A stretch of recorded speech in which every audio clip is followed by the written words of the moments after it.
Family. In my lifetime, I've had a mum and a dad and a stepdad and a stepmum, and all of them abused us in some way, mentally, physically, emotionally, and sexually.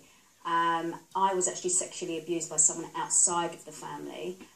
Somebody that the family trusted? No, no. Someone who used to park their car near where I lived, who saw that I was a vulnerable child, and that actually groomed me, and actually said to me, will you look after my bus for me? Will you just keep an eye on it, and I'll give you some sweets? And he built that trust up over many, many months. Right. And I ended up going back to his house one day with 2 other people, youngsters, and we were sexually abused in his house.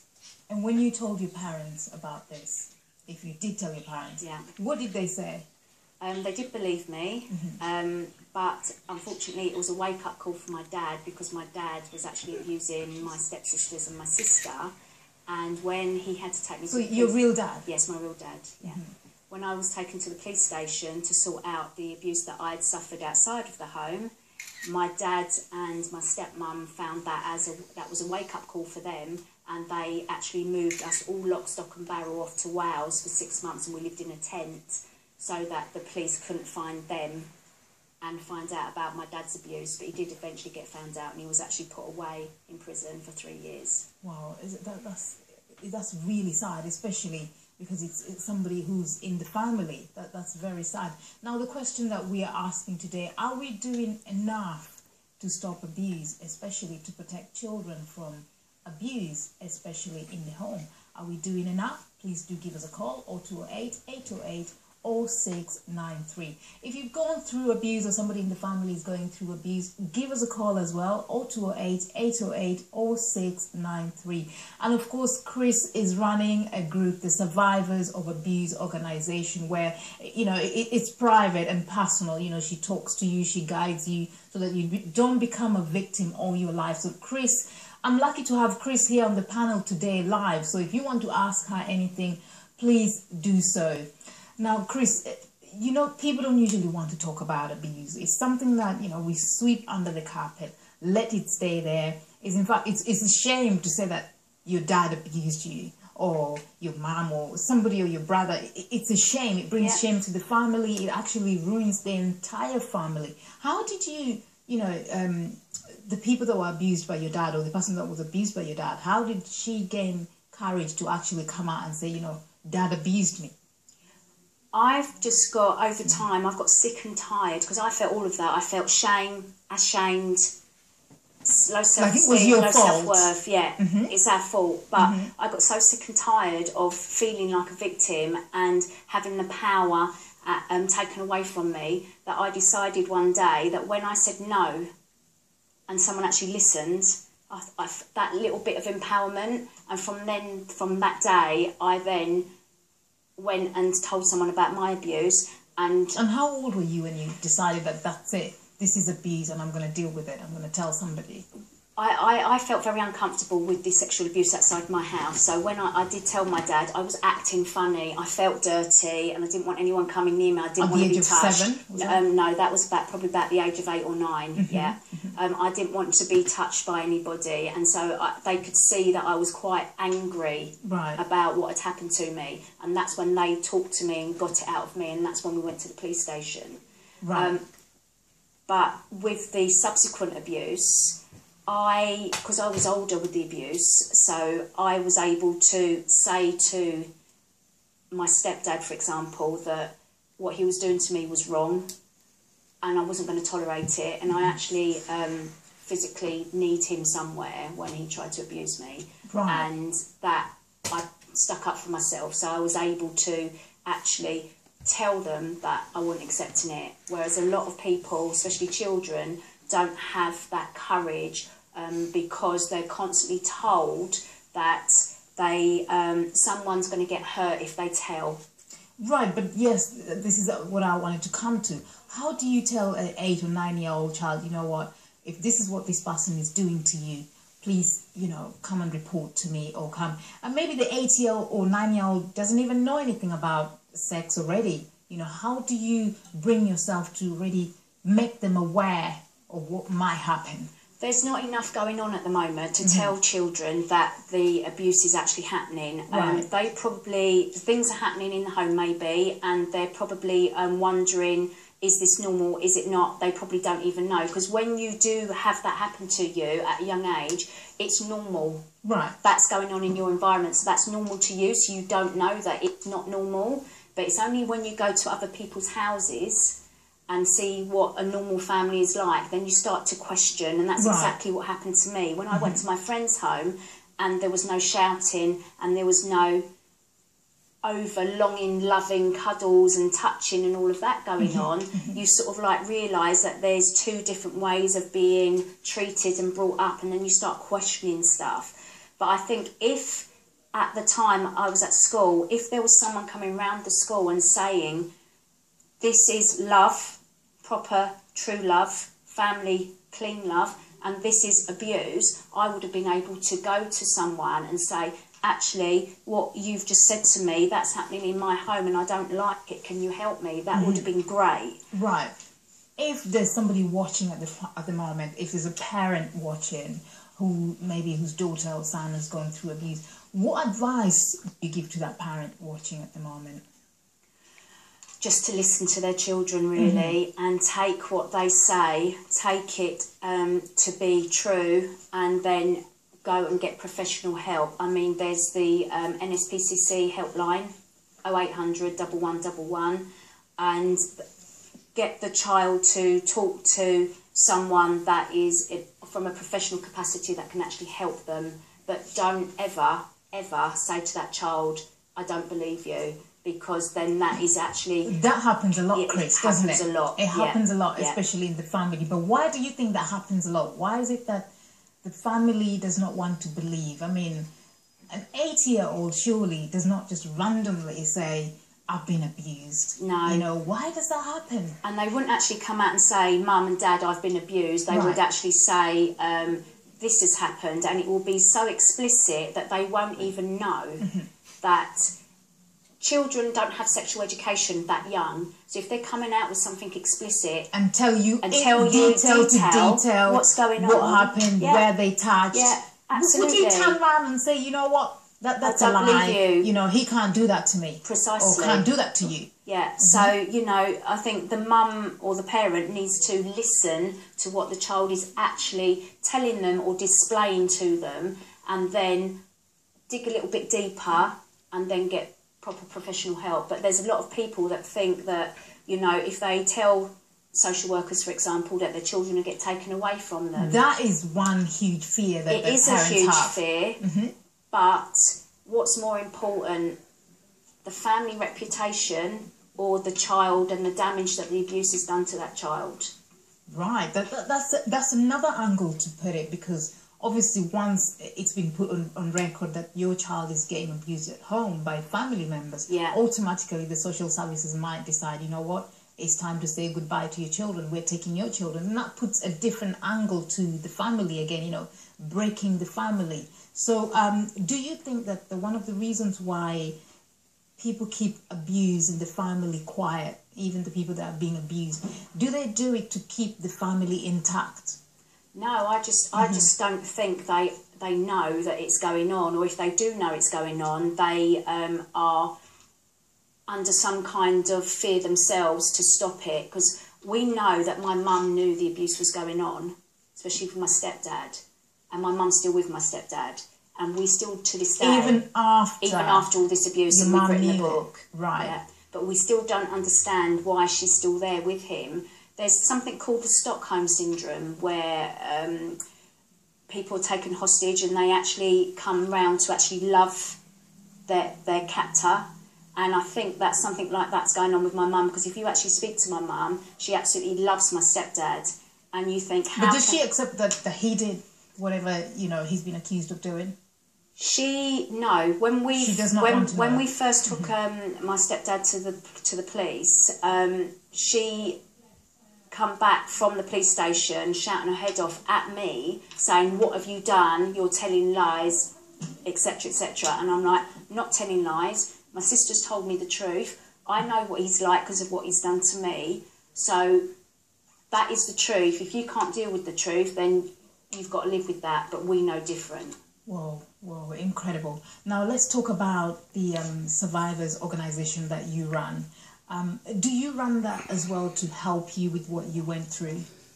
I think the book was the big thing for me to actually release everything that I was feeling. Because I've always been told I'm a nobody for the whole of my life, and I've spent 25 years trying to prove myself. That you constantly, are somebody. that I'm somebody. Yes. And that my life counts, and I've spent like 25 years trying to do that. And it was 2 years ago that I decided that I'm not running from this anymore, and I'm not going to keep trying to prove that I'm somebody. I am somebody, and I can help people. So rather than trying to run away from my abuse and making it fuel me to move me on, I thought, right, no, enough's enough. Tell your story and help people, and that's what I do. Did you talk yourself out at some point that, you know what, this is too big, I can't do it, I don't want to really, tell my story, some people might look at me differently? Did you feel that at any time? Growing up to when I left school, to age of 16, and maybe the next 10 years, I felt dirty, I felt shamed and ashamed, and I didn't want to tell anybody. But it's made me who I am, and in order for people to understand that you can help them, you need to tell your story. That's what I believe, that you need to tell your story so people understand you can help them because you've walked in their shoes. And that's why it was really important. Also, I wanted to give my sister a voice. My sister's had this abuse going around her head, and it's made her mentally unwell. She's been unwell for a very, very long time. Depression, anxiety. So you're doing it on behalf of your sister as well? You're telling everybody. For everybody that's gone through abuse. Absolutely. But it must be hard for you as well, because running this survivors organisation, you're dealing with people that have gone through abuse. They're telling you what they're going through. You're giving them all this advice, yet you have your own to deal with. It must be hard, Chris. I've come a long way in my recovery. I've had therapy, and writing the book was therapy. I've come a long way myself in my therapy, and I've worked at the Priory Hospital for like 6 years, and I've listened to people's stories day in, day out. I've read lots of books like my book. So I understand that, abuse is worldwide. It's in 1 in 4 homes. There's lots of people out there that have been abused, so I'm not on my own. But there's not many people that, as you said, will come forward and actually tell their story. And I wanted to be a voice for people to say that, abuse is wrong, abuse needs to be stamped out. But until you actually start saying and bringing it out to the open, into the public domain, until you start saying it is not acceptable, it needs to be stamped out, people are not going to talk about it, it's still going to be kept under the carpet, and that's just not good enough in this day and age. I agree with you, and it's no wonder you came up with the book, Through the Eyes of a Child. Through the Eyes of a Child is a very, very interesting read. It's very revealing, and I'm sure if you've been abused and you're watching, or you know anybody that has been abused, you'll be inspired to tell your story, because essentially, Chris, telling your story is like setting you free. Is that right? It was for me, definitely. It was so cathartic. It was like it set me free. I was really scared whilst it was being written, because I had to get permission from several people. I haven't named people in the book. I have changed names. You put characters. Yeah, apart from my sisters and my brothers, because I had full consent from them. They actually wrote their own chapters in the book. And I think from a male perspective, having 2 male accounts of abuse in the book has been very, very good for a wider readership, and to get men to open up about their abuse. Because women, it's quite easy for us to talk about, especially in the group that I run. The women tell us everything, how it affects them on a day-to-day basis. And these are women in their 30s, their 40s and their 50s that were abused as children. Now, some of them have never ever mentioned it to anybody. But some have, some are going through court cases as well, and that's a different ball game altogether. But that's just outstanding courage. Exactly, because again, for somebody to believe you after so many years, they'll be like, why did you keep it too long? Yeah. Right, we have got a caller on the line. Hi, John, welcome to the show. Hello? Hi, is John there? Really, our contribution is to find out how Hello? within the ethnic community had. Right, I don't think we can get John there, but we'll come back. We'll come back to you, John. We'll come back. Yeah, as we were saying, going through court when you're an adult and this happened to you as a child, it's incredibly difficult, isn't it? I think so. I mean, I've never actually been to court because our case, the CPS said that it was my stepdad's word against my sister's word, so it never actually got to court. And when I was writing the book, I wanted to name names, but I was advised not the real to. Names, yeah, right. the real names, because I've got nothing to hide because it happened, it's true. But I was advised not to. The advice was because I could be sued, and I said, well, let them sue me, let them take me to court. I would love for them to have their day in court, for them to be punished for what they've done to us. I'm 44 this year, Right. and I'm still talking about stuff that happened to me when I was 7 to 15. Right. It's crazy. But if the people that abused came out and apologized and say, you know what, I apologize for what I did to you, would that make a difference? it would. You wouldn't forget and forgive what they've done, but the fact that they've acknowledged that they've done it is half the battle. Right. Of you accepting that it was not your fault and it was their fault. Because as a child, you think everything's your fault. It's all about you. Yeah. And for you to recover from that, it really needs you to accept that the fault is the abuser's and not yours. Right. And that's one thing that's very difficult for somebody who's been abused, to accept that actually it wasn't their fault. Do you think the abuser, mentally, actually, after physically abusing you, also mentally abuses you to think that it was actually your fault? Half the time, the abusers will make out that it is your fault, and they say, this is our little secret, and if you tell, you'll end up in care, your mum will die, your dog will die. They will use all different tactics to make you keep it a secret.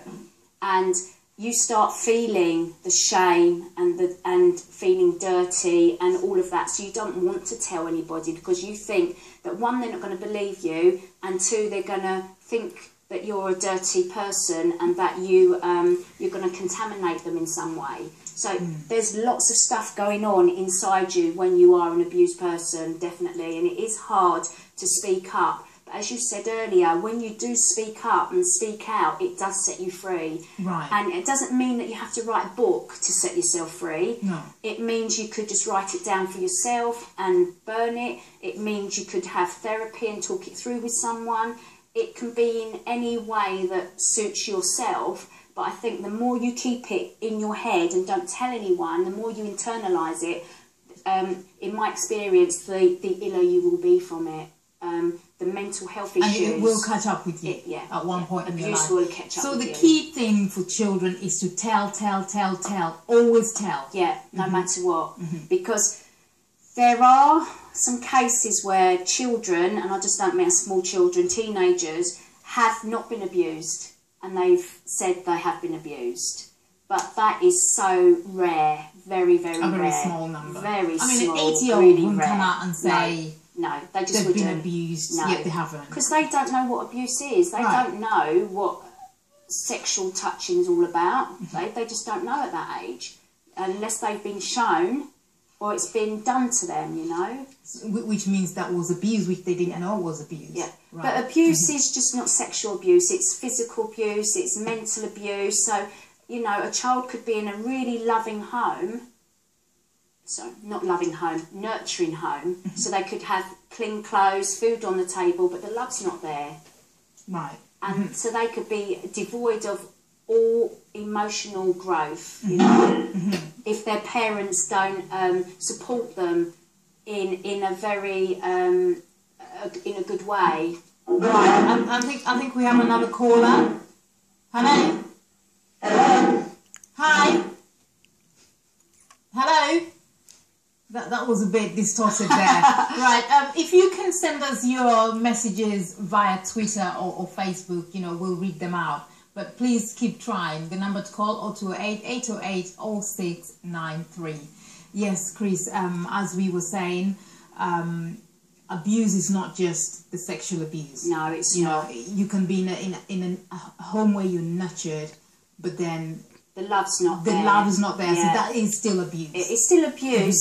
Obviously, you're not being sexually assaulted or physically hit, but emotional abuse is still very damaging for a child's growth. Right, right.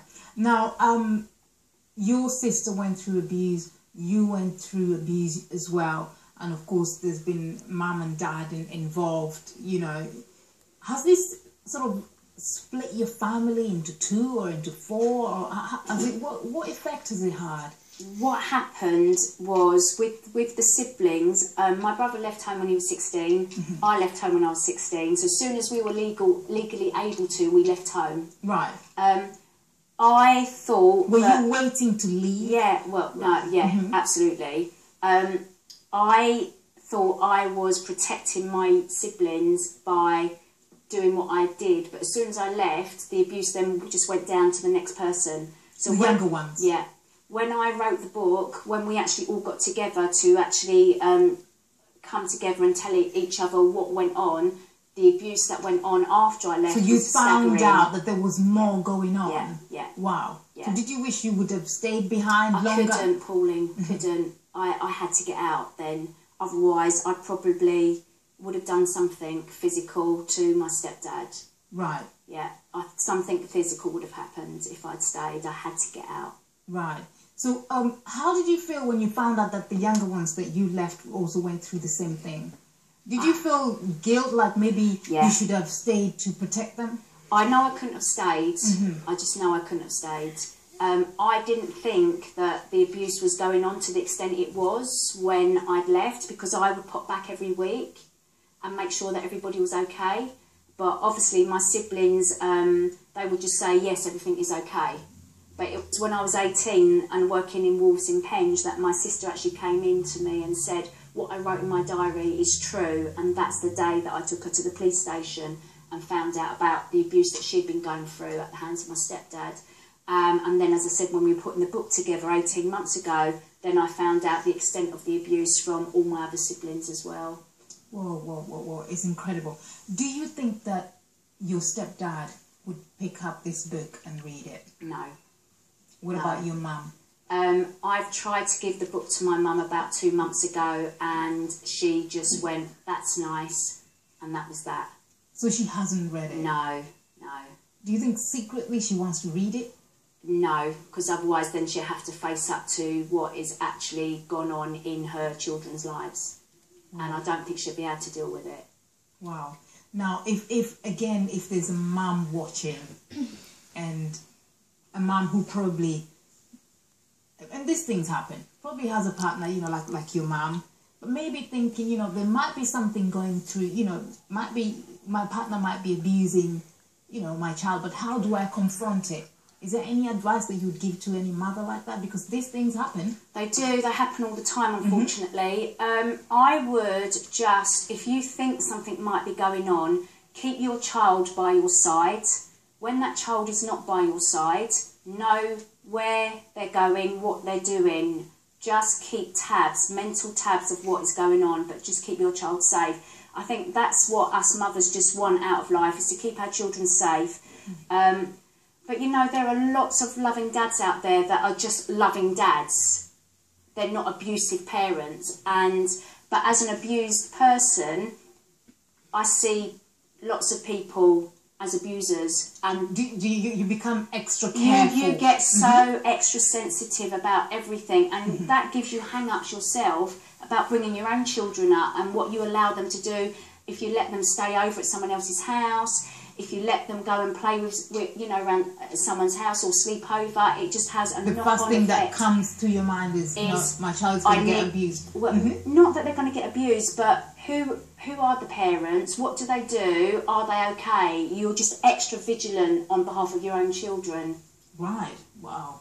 Well, Chris, it's been really, really great to have you in the show, and I know it's tough to talk about abuse, you know, what you've gone through, and you've taken on this huge, huge, huge task, you know, advising people that have been abused, and you even go to schools, isn't it? You went to a school. I'm the going other to school day. tomorrow Mm-hmm. to speak to 240 Year 10 girls about inspiring them to, through education, to do what they want to do in life and become the people that they want to be, no matter where they come from, where their starting point in life is, that they can choose to do what they want to do. They've just got to put the effort in.